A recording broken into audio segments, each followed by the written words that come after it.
Peace, everybody. Welcome to MECCAcon. This is our MECCAcon International Film Festival. We are doing a makeup because we were unfortunately unable to have him as our guest on our panel.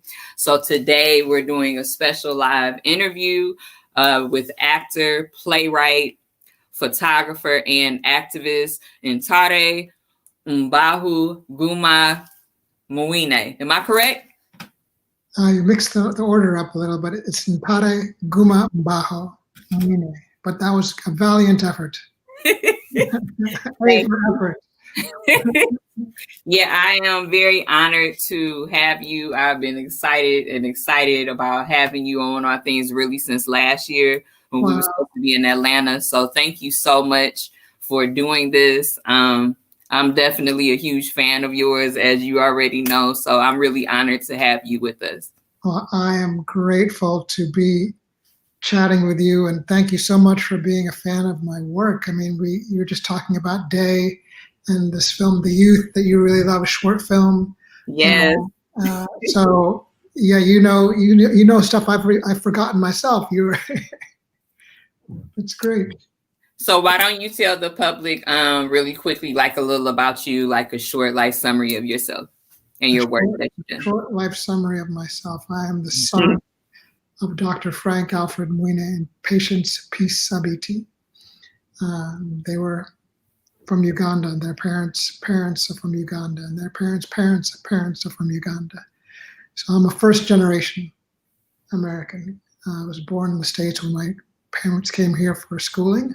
So I really feel like a child of both worlds, both Uganda and the US. I go back and forth since before I can even remember. And they were both academics of sorts, and my dad was a lawyer, worked at the World Bank and IMF, and was an international banker. My mom was a psychiatrist, or is. She's still with us. That's what's up. Just had her 80th birthday. Congratulations, Mama. Yeah. But I went in another direction and became an artist, which took them a bit by surprise. They've been very supportive ever since. Okay.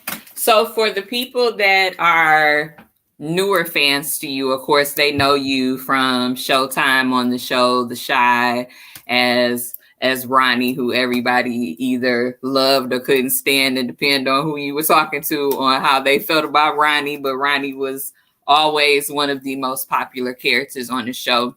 So can you tell us about Ronnie, and if you had any type of creative direction with his character and all of that, and what were the pluses and minuses of that role? That's 2 weeks doing that question. That was a lot. Let me try to tackle one bit at a time. Ronnie was a military vet who had returned from serving in Afghanistan, was having a hard time adjusting back to life in Chicago. Yes. And was living with his grandmother. In and out of love with a young woman who he would do anything for. Right. And she asked him to make the ultimate, make the ultimate, not sacrifice, but ultimate, prove his love to her by avenging or sort of finding their son's murderer. And that really sent him on this down the rabbit hole, which we saw for 3 seasons, the repercussions of that attempt to show his love for Tracy and how that led him on this spiral. In terms of creative input, did I have creative input? I guess I did, since I played the role. I said the words, they came out of my mouth, so that was me inputting whatever I could. But basically, I was like a vessel to to the writers to share their words and right. go on the journey that they set in motion. And what was the other part of this? I think there were 3 parts of this. Was it an experience where you would want to repeat doing a series on a television series, or network series? Like, was that a positive experience for you, and so which you would want to do that again, or are you more focused on your photography and filmmaking aspects? No, thanks for that question. The activism never stops. So I didn't even. No, I have actually. I got a new TV series we were supposed to start filming in March, but due to the pandemic, we shut down, and we were supposed to start resuming filming sometime early next year. It hasn't been announced, so I can't give the title or any more details. But as soon as that's public information out, maybe we can come back and chat about that show, and hopefully you'll enjoy it. Well, congratulations on the bag. Regardless, I mean that's always a good thing for Crown to hear one of my people steady working constantly, regardless. So, congratulations on that. And I'm excited to find out what the show is going to be about, if I'm going to be able to watch it. We'll be able to watch it. Yeah, I'm just grateful grateful in these times that, to have something, because indeed, we're in uncharted territory. Indeed, all across the board, really. Another thing, as far as television, you have the series finale tomorrow night on HBO of Room 104.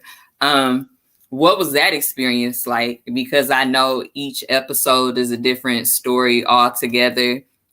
So how was that? And I really wanted to know, did you have creative direction in that? That came about. We shot that around summer, early summer last year. It was March, April. It was like sometime May or June. And I was actually in Uganda. My mom had fallen sick. It was literally my son was born on April 24th. And like a week later, I got a call from Uganda, from family members, saying my mom was not doing well and that I needed to come back right away. And I was, she'd been in and out of hospital a few times, and I wasn't sure if this was a false alarm or what. And I was like, my son had just been born. I can't leave my wife with a newborn and our, at that time, 2-year-old. They're like, no, you have to be here. So.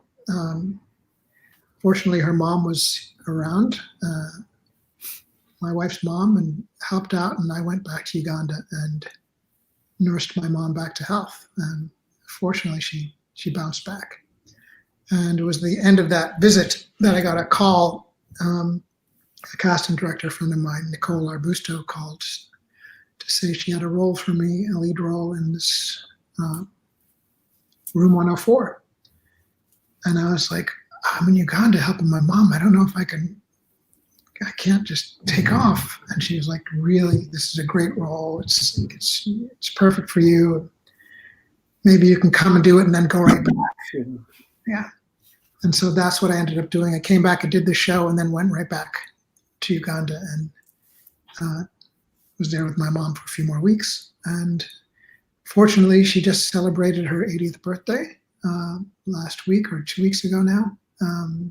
So all worked out so far. And tomorrow we get to see the episode. Can you tell us about the episode? Yes, we didn't actually know that it was going to be the series finale at the time. Oh, wow. Yeah. So because each episode, as you were saying, it's an anthology series, so they don't rely on, it's not a continual story. Each episode exists on its own, so they move them around according to what they feel once they've actually finished episode shooting and editing. And I guess there was something in it that they felt would be the good sort of way to wrap up the series. And I feel honored, of course, to have been a part of that. And it's really about how one generation has to sacrifice for the next generation, and how we go about doing that. Mm-hmm. And so I think that was really sort of poignant, I think, right now, because we're all sacrificing in some way or other, so that things hopefully will be better for our next generation, for my kids, or, So I'm not sure for the timing of, well, no, because the pandemic, I think that might have been announced before the pandemic. Yeah, they started promoting it. Well, no. Well, no, I get what you're saying now, but yeah, they've been promoting your episode before other episodes, because it was a series finale and everything. So yeah, and somehow I managed it was the poster image for the whole season. They had my image floating on the thing as the poster. So they know what they doing in 2020, child. You already know. You let me be quiet, but yes. I'm happy regardless. I'm beyond grateful because exactly everything aligns as planned regardless. So I was just, that's very powerful to me on a series finale of an anthology show at that. Yeah. You know what I mean? Yeah. And then on top of it, to have it marketed how it was, and they weren't really saying too much of what your episode was about at all. Like you almost can't even find what your episode is about because they just want people to watch it, period. And I kind of think that's kind of dope. Even though it's weird they did that, I think it's dope that they did that. Because you're being forced to pay attention, period. Like you have to watch every second of it because you don't even know what you're about to be watching at all. So it's very strange how they did it. I haven't seen too many shows do marketing like that, but it also made me make sure that I cook dinner on time and make sure I'm sitting down so I could pay attention to this episode. Oh, great. Well, thank you for having me on your show to even talk about that, so other people who might not have known about Room 104 will now know. Right. What time does it air tomorrow so people will know? I believe it's 9 p.m., but on HBO Max, I think they started all day, like usually after midnight on Thursday or something. Yeah, but I'm not sure. I think it might be 9. Okay, I'll look it up and I'll put it on the info. And when I was doing research about you, of course, I learned about Bureau and a missionary position and all of your work. So let's talk about Bureau because I'm really very interested in Bureau. Oh, wow. Going back. So that's Bureau is a play that I wrote, and it was my first play I'd ever written. A one-man show. A one-man play. It was based on a true story of a relative of mine who was HIV positive and was living illegally in the U.S. Getting treatment. And I did a series of interviews with him, and from those interviews created this solo piece, and I premiered it at the National Theatre in Uganda, and it just took off. From there it went to London, and from London it went to the Public Theatre in New York, where it made the New York Times Critics' Pick list, and I ended up performing it in over a dozen different countries for 4 years, was touring the play around for 4 years around the world. And it was the first play I'd ever written, so it really blew me away that, my first attempt at writing a play would resonate. So, Did it further your activism with the incarcerated community or further your passion for knowledge on what they're dealing with, how they're living as a whole, period? Yes, because that was my uncle's story. He was incarcerated, and this was before 9/11, right? When this was all going down, so it was a different time. Things were working differently back then. The things that he was getting happening, things that were happening for him then would not be happening now. So it's really been about dealing with, I think, the immigrant struggle, the struggles of people who are living with HIV/AIDS, particularly those in Uganda, those were the folks that, really I felt like I connected with the play the most. Yeah. I never got to perform the play in a prison, so I didn't really get to engage, Yeah, they're very strict about that, though. They're very strict about what form of art, and the subject of that art inside prison systems. Like, they're severely strict about that. Yeah. You know what I mean? Many times they don't want anything that's progressive because they want people to stay in that mental space that they're in. So they're strict about what books you're allowed to send them. They're way more strict now than they used to be. They're strict about what magazines, what type of food you can send them. Anything that's going to progress their mind, they don't really want to have that. So it's very hard to get certain forms of art in there for the incarcerated, and even juvenile detention centers just as bad. Mm. But that's really unfortunate that you weren't able to do that, because I know that would have fulfilled you in a different type of way, as well as giving back to them. Yeah. It's because I am an activist, I'm very passionate about certain aspects of art. So, I really commend you for even doing that one-man play, even though it was for a family relative, the fact that you did it, period, because we need art in a way that speaks about the prison system and the judiciary system, because it's something that needs to be addressed at all times, because it's very problematic. True. And even doing research with Uganda law, since I was working on this show right now, I had no idea how much was going on. I knew a lot was going on, and being a part of film, and seeing Last King of Scotland and all of that, and the exaggerations and the quietness of both aspects of it, the stuff they didn't want you to know about, and then the stuff that they exaggerated. It's a lot.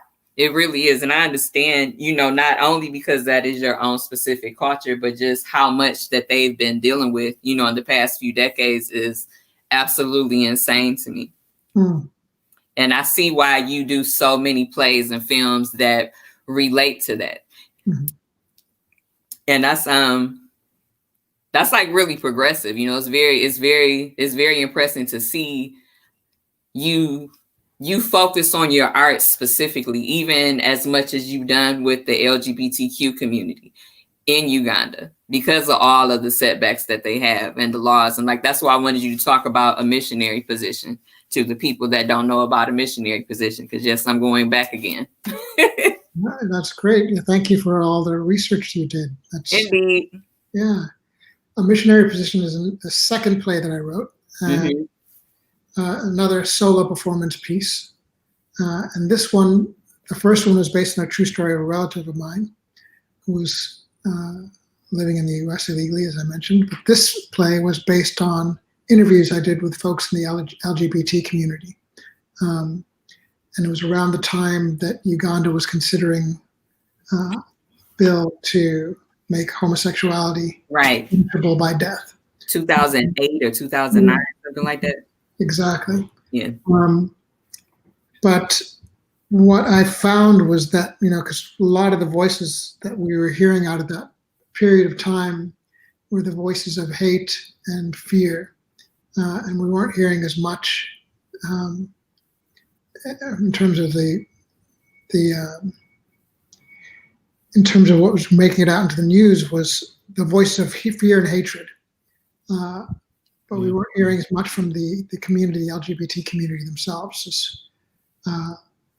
So I reached out to the community and through a series of interviews, created this play. And so it's told from 4 different points of view. One was a lesbian, another was a gay man, another one was a transgender woman. So that I focused on the LGBT community and telling their stories through the interviews I did. And that premiered at Red Cat Theater in LA. And then I took it back to Uganda, did a reading of it there as well. Yeah, that was a very I saw clips of it. I wasn't able to see that one, but I did see a lot of clips of it, and that definitely was a powerful play that you did. Like that was it was very overwhelming. I was actually watching it last night before I went to bed, and I was like, wow. Hmm.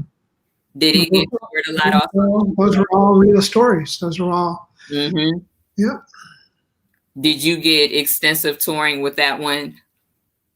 No, not as much as I did with the like first play. The first play actually traveled a lot more. Yeah. What about Beware of Time? Because I see that you still have that as the name on your Instagram and other social media. So Beware of Time, of course, was your documentary. And can you tell us a little bit about that? Yes.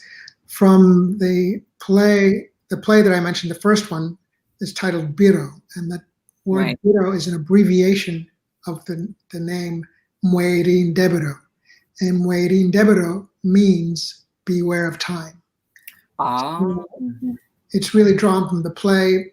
And that, in the play, he says, beware of time. Don't just count on the present.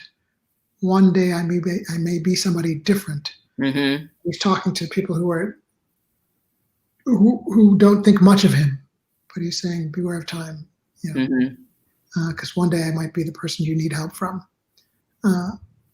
So I've always been drawn to that name and that phrase, rather, beware of time, and it's become my company name. Right.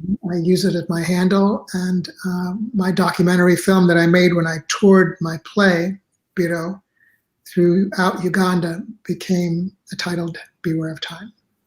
Yeah, it says that you had Idi Amin's brother, right? Yes. And he was in it. Yes. So how was that experience? I got very lucky and found him when we were performing the play in Arua. Okay. And I heard just word of mouth that Idi Amin's brother, this is the town that Idi Amin was from, and that his brother was still alive. And so I just drove up to his house and said, hi, my name is Ntare. I'm here doing a play. And would you mind talking to me? And he said, sure. So we chatted, and it was surreal. Yeah, surreal talking to him, because I had several relatives who were killed by Amin. I was trying not to ask. I was like, how does he feel about Idi Amin? So to be talking to his brother and to be able to ask him questions that, I would have been able to ask his brother was, it was surreal, but I'm grateful that I was able to put some questions to him and get his response to it. Did you tell him that some of your family members were killed by his brother? Yeah. During the dictatorship of his brother? I did. And, he just was saying, that was my brother. That wasn't me. So, yeah. Do you think that people comparing Idi Amin to Trump, do you think that that's a fair assessment? Oh, wow. That's a great one to try to, let's see what happens after the election.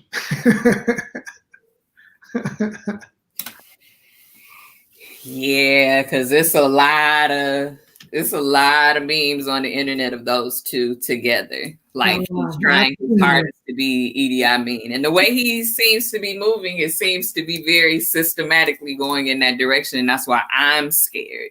Mm. You know what I mean? But it's I only know so much about Ugandan law, but what I do know, it all derives from his dictatorship. So it's always just like, whoa, like our people go through a lot of shit, a lot, it's a lot. That's some heavy stuff that y'all have to deal with, to say the least. You know what I mean? And you're still dealing with it because of everything that happened after that. Yes. And that has to be, a lot to deal with spiritually, even more so. True. My grandfather, my mom's father, was the first African Archbishop of Uganda. So I feel really connected in terms, not just family, but in terms of their involvement with the country and the role that they played in terms of dealing with the healing. Right. Yeah. And moving forward, not moving past, but moving forward. And even with that, it's wonderful that you started a short film competition. This is Uganda. This is Uganda. That it was the same weekend as MECCAcon. So congratulations on that. I was hating that it was the same weekend because I definitely wanted to be able to watch it live and everything. So I was just watching all the people, with all the promo of the short films and the new filmmakers, and they just seemed so excited and that you even gave them that opportunity, because that's powerful. No, it was such an exciting, it took me back to like my first, applying to school or something like something you really want to be able to, and wanting to get it that first time. And it was so great to be able to create that for some other artists. So we had over 100 filmmakers who registered for the competition, and most of the people who won were female filmmakers. Right, I saw that. That was incredible. I mean, I had a special prize for female filmmakers, and I guess that brought them all out because they came strong and they won. The best film was by a female filmmaker. The best, several of the short films, the different categories rather, were all won by female women directors. What was the top prize, and what film was that, and what was the film about? The film, there was 2 top prizes. One was the best female director, and that was a heist film about these 2 thieves who go to steal money out of a house. They've heard about this money is planted in this house, and they go to steal it. They're about to leave. They see a room that's padlocked that has all these locks all over it. And they couldn't just leave with the stash that they have. They said, let's try to break in there. They break in and they see the room is filled with the people who are bound and tied, and they're just baffled. And before they can realize what happens, they get clubbed over the head and they're knocked out. And it's really a part of they get caught up in a body parts harvesting scheme. So they are stealing their body parts, like their heart or their vital organs, for export. So that was that short film by this young high school kid. Oh, okay. Well, okay. She was in high school and and they won the top prize for best. She won the best female film, female director. And then there was another film by the best film was by another woman, and that film was about this guy. Both films took place in COVID time. They shot them during COVID, and you could see that they're wearing masks in the film. Oh, wow. So it was amazing the first that they pulled it off during this time. And they were telling COVID stories, basically. I mean, it wasn't that, but you could see that the people were living in this time. But the second one was a comedy about this guy who just, everything sort of goes wrong for him. Mbajo, it was called. And it was really funny. It was like the first comedy that I seen taking place in COVID. Yeah, because it hasn't been as much to laugh at. So, that's good that they did decide to give the public something to laugh and take a second to breathe. So that's good that you are, because there's not that many comedies that I get submitted to MECCAcon. I can count probably how many comedies that I've had as official selections for MECCAcon, let alone how many people even submit comedic film. It's very rare. It's very rare. Yeah. And so we had also a $5,000 prize for those two main prizes. Each one. Oh, wow. Each got a $5,000 prize. Yeah, good for them. So this is your inaugural year. You're doing it every year? I'm not sure if I don't know if I can drop the ball, but I haven't figured out how I'm going to do it again next year. But hopefully, yes, it'd be wonderful. This continues to be an annual event. Well, I thought it was great. I saw how hard you were working on it, and the fact that it was crowdfunded was dope, because that's the community giving them that prize money, not not just solely some corporate sponsor, but it's actually the people. Yeah. They feel like they're a part when they crowdfund. So I think that was a smart thing for you to do, and it was great, for fans and community and artists as a whole when we do crowdfund. Yeah, no, I'm so grateful to the friends and family who lent their support. And it couldn't have been done without them. Yeah, I thought that was great.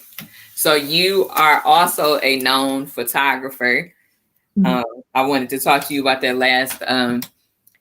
You being a photographer, who were your mentors? I know who you are inspired by the most, but you can tell everybody. But also, besides him, who are your mentors in photography?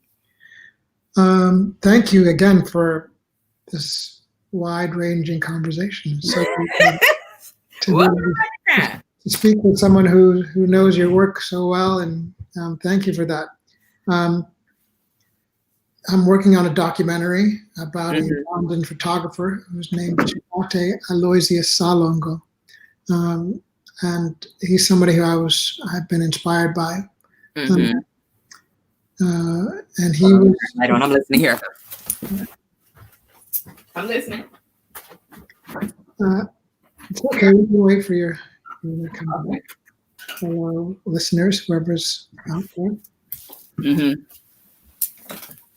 He was a studio photographer in a small town called Mbirizi, which is literally a really small town just outside of Kampala, a couple hours outside of Kampala. And it's literally, those old westerns where it's just like some storefronts on a road and there's nothing for miles. It was like that, just some storefronts, and then there's nothing for miles to see or around. So something you would just easily drive through and miss. And by chance, a car broke down in his town, and just past the time while the car was getting repaired, I stumbled across the studio, and the rest was history. I fell in love with his work and incorporated some of it into my play Biro, and then promised to share his work with a wide audience and maybe do a book or an exhibit. But unfortunately, he passed away before I could keep that promise. And now I'm carrying on his legacy by tracing the individuals he photographed who are still alive. Yeah, that photography is gorgeous. Oh, thanks. Gorgeous. Because I've been seeing, in the crowdfunder that you did, I was seeing your examples of his photography, and I started Googling him, and I was just like, whoa, he's literally a legend. And that is just so powerful to me, because he did it in such a small space that expanded. And it's just so dope. Like, I love creatives. Yeah, he's like one of those people who he wasn't doing it for, the glory. He was doing it because he loved it. He was just, in a small town taking pictures of the people in his town. And he never had any exhibit of his work. It wasn't seen outside of the town. So I'm excited to be able to share his work with a wider audience, but I'm actually going to do it by first hopefully staging an exhibit of his work in his village, in his town. So, are you going to take the exhibit to other spaces? Yes, that would be the plan. Yeah, that would be perfect for the Schomburg in New York and Auburn Avenue Research Library for African American Culture in Atlanta. That would be wonderful. That would be a wonderful exhibit to have. I would love to see that, especially here in Detroit at Detroit Institute of Arts or Charles H. Wright. Yeah, that's wonderful. I think that's great that you were inspired by somebody and you're carrying his legacy through your own legacy. Yeah, I feel grateful to have been given support. Steven Soderbergh Academy Award-winning director, who I had the good fortune to work with on this TV show, The Knick, came on board as an executive producer, which really helped make it possible for me to try to complete the film. Okay. Well, do you have anything that you want to specifically talk about that I haven't mentioned? No, I'm so grateful for you reaching out and for you including me in your incredible family, and Thank for you. us getting a chance to speak, and for your viewers to be able to see this conversation and show how much, show your true commitment, because you really have a passion, and your passion translates to all, and for you just thank you, black man. Thank you, black man. For you to include me, little old me, and your family really means the world. So I'm grateful for that. I appreciate it. It's always an honor to interview all the people that I interview, have all the people on my panels, workshops, pulling up to my conventions, my film festivals, however big they are, however small they are. Like, I'm always honored to have you all participate in anything with my name on it. So it's because everything I do, like I always tell people all the time, I do for the progression of my people and the progression of my community. So, when I have powerful people like you and others, it's always an honor. It's always an honor. So thank you so much, because I've been trying to do this since November. So thank you. Well, again, and what's so great is how you have created this body of work by all those people that you've brought together. And so, people will be able to look back in time and see all these amazing folks that you hold out, who are working on isolation in their own, but you sort of connect them with other communities, other people, other like-minded spirits. So we artists need you to keep doing what you're doing, because thank you. We can also I appreciate that. I don't hear that enough, so thank you. So whoever watching, make sure y'all give me 5 compliments by Sunday. Okay, because Crown needs it. Well, I thank you so much. I definitely appreciate you. I appreciate everybody that tuned in on YouTube, on Facebook, on wherever, Twitch. Thank y'all so much. We have other interviews coming for the next month, so I really appreciate all the support from my community as a whole for supporting me, and thank you so much. And I appreciate you, black man, for real. Oh, I appreciate you too, sister. One other thing I forgot, was the film that I had at Sundance Film Festival by Ekwa Msangi, which will be released in December by IFC Films. So maybe we come back and chat about that later. That's the one that just got purchased?